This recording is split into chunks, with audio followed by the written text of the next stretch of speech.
नमस्कार, कैसे हैं? नमस्कार, मैं हूं राकेश, आप लोग के सामने स्वागत करता हूं। पेट 2022 के लिए जीएस का नया लेक्चर आप लोग के आगे। कुछ ही देर पहले जीएस का इसका एक और लेक्चर दिया था जिसमें हम लोगों ने 20 इंपॉर्टेंट क्वेश्चन देखे थे इसी पीडीएफ के। और वो सारा जो टॉपिक था वो नेशनल मूवमेंट से रिलेटेड था। नेशनल मूवमेंट आपकी परीक्षा में कम से कम 5 से 6 नंबर तक का पूछा जा सकता है। इसका एक भाग में करा रहा हूँ। नेशनल मूवमेंट को हम 3 हिस्सों में करेंगे। एक करेंगे 1885 से 1905, एक 1905 से 1920 क्रांतिकारी युग, और 1920 से लेकर 1947 के पोर्शन में गांधीवाद से जो रिलेटेड क्वेश्चन है वहां से हम क्वेश्चन करने की कोशिश करेंगे। कई सब अभी काफ़ी क्वेश्चन करने, करीब करीब मुझे लग रहा है कि 100 क्वेश्चन अभी और लगेंगे इस टॉपिक को पूरा होने में। चलिए फटाफट 20 क्वेश्चन हो गए थे, 21वां क्वेश्चन यहाँ से देखते हैं। 21वां क्वेश्चन बच्चे क्या बोल रहे हैं? 1919 में जो एक्ट था, है ना, आपको पता ही है ये एक्ट क्या मतलब अंग्रेज अपने शासन को चलाने के लिए कुछ कानून लाते रहते थे, है ना।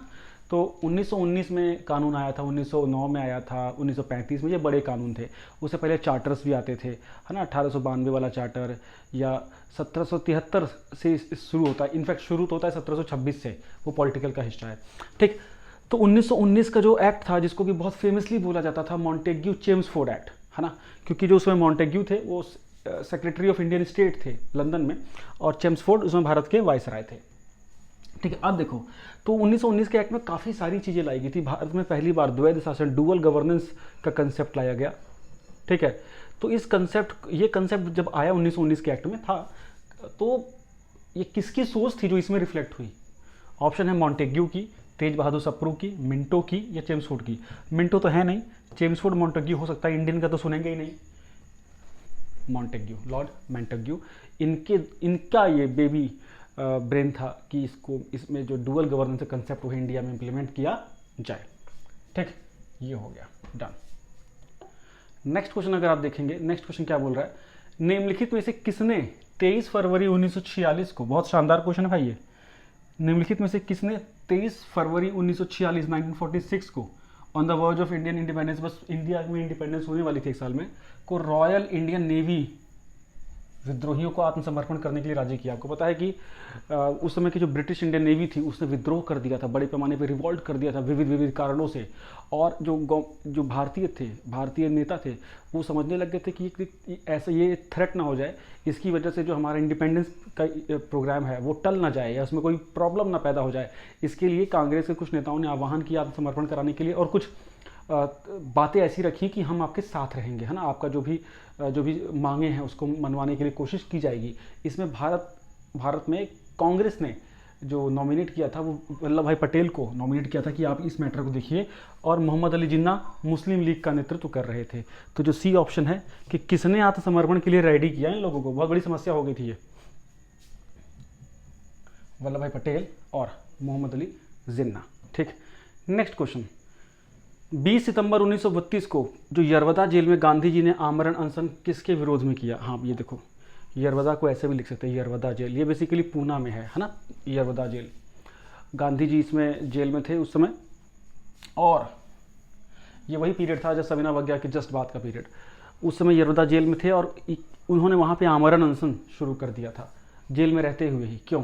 बिकॉज जो कम्युनल पंचाट जारी किया था रैमसे मैकडोनल्ड्स ने, है ना, जिसके अंतर्गत जो डिप्राइव्ड कम्युनिटी थी हिंदू वर्ग की, उसको भी अलग पृथक निर्वाचक क्षेत्र प्रदान किए जाएंगे, कम्युनल इलेक्टोरेट डिप्राइव्ड कम्युनिटीज़ को भी प्रदान किए जाएंगे। तो इससे गांधी जी ने माना कि ये भारतीयों में विभेद करने की राजनीति होगी और इसके दूरगामी परिणाम हो सकते हैं, है ना। तो इसके खिलाफ में इन्होंने आमरण अनशन किया था, जो बाद में बाबा साहब भीमराव अम्बेडकर के मिलने के बाद, जब पूना पैक्ट के नाम से वो बैठक फेमस हुई, और उसके बाद उन्होंने ये अनशन खत्म किया था। तो ऑप्शन आपको दिखेगा, सत्याग्रहियों पर ब्रिटिश दमन के विरुद्ध, जी नहीं। गांधी इरविन पैक्ट के उल्लंघन के विरुद्ध, जी नहीं। रैमसे मैकडोनल्ड के सांप्रदायिक पंचाट के विरुद्ध, कम्युनल अवार्ड, ठीक है। ये है। इस चैनल को पहली बार सब्सक्राइब नहीं किया तो जरूर सब्सक्राइब कर दीजिए। और पेट तक 20 से 25 दिन है, आपको जितना कंटेंट यहाँ कराया जाएगा सीधे परीक्षा में आपको दिखेगा। बहुत करंट अफेयर और जीएस यहाँ पे खींच के आपको टॉपिक कराए जाएंगे, खींच के, बिल्कुल चिंता वाली बात नहीं है। नेक्स्ट पॉइंट, 1939 में पहली बार गांधी जी ने देसी राज्य में नियंत्रित जनसंघर्ष चलाने के लिए एक विशेष तकनीक को अपनाया। उन्होंने अपना एक निकट सहयोगी को सत्याग्रह करने की इजाज़त दी। वो निकट सहयोगी कौन थे? आपको ध्यान से एक क्वेश्चन पढ़ना पड़ेगा। सत्याग्रह की सलाह दी एक और निकट सहयोगी को, मतलब परमिशन दी उन्होंने, ठीक है। व्यक्तिगत सत्याग्रह देखो अलग था, वो विनोबा भावे थे, वो अलग थे। यहाँ सिर्फ सत्याग्रह की बात हो रही है। तो वो कौन थे जिनको इन्होंने देसी राज्य में जनसंघर्ष को चलाने के लिए सत्याग्रह की परमिशन दी? वो कौन थे? मैसूर की केटी भाष्यम, जयपुर की जमनालाल बजाज जी, राजकोट में वल्लभ भाई पटेल जी। सी ऑप्शन, वल्लभ भाई पटेल, वल्लभ भाई पटेल। बारदोली सत्याग्रह भी इन्हीं से रिलेटेड है, ठीक है। नेक्स्ट क्वेश्चन, निम्नलिखित आंदोलनों में से किसमें गांधी जी ने भूख हड़ताल को पहली बार एक प्रयोग के रूप में लिया? अहमदाबाद मिल वाला केस में, अहमदाबाद मिल वाला केस, जो सी ऑप्शन है, अहमदाबाद मिल मजदूर हड़ताल, ठीक है। सी ऑप्शन आपका करेक्ट है। जलियांवाला बाग में गोली चलाने का आदेश किसने दिया था? General Dyer, General Dyer, General Dyer.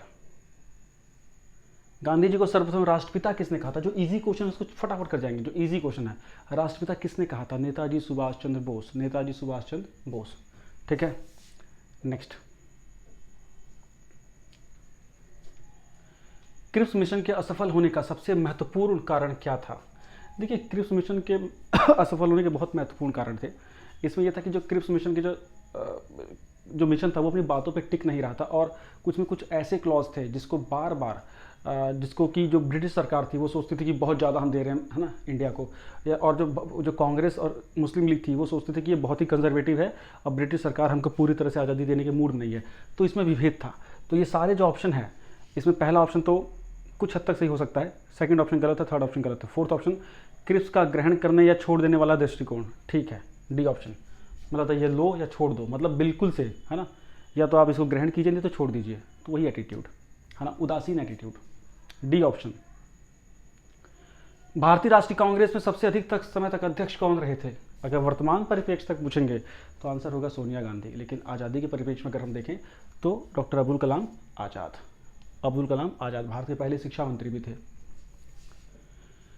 जब 15 अगस्त 1947 को भारत अपनी आज़ादी का जश्न मना रहा था तो महात्मा गांधी उस समय कहाँ थे? कलकत्ता में थे, कुष्ठ रोगियों की सेवा कर रहे थे, है ना। जब दंगे भड़के हुए तो दंगों में लोगों की सेवा कर रहे थे, ठीक है। तो इस पीडीएफ में सिर्फ 30 क्वेश्चन तक ही थे। फटाफट करके इस वीडियो में 10 क्वेश्चन है, अगली वीडियो में और ढेर सारे क्वेश्चन लेके आता हूँ। चैनल पे पहली बार आए तो जरूर सब्सक्राइब करिएगा।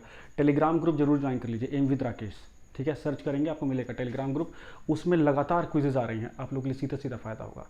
Thank you so much, bye bye.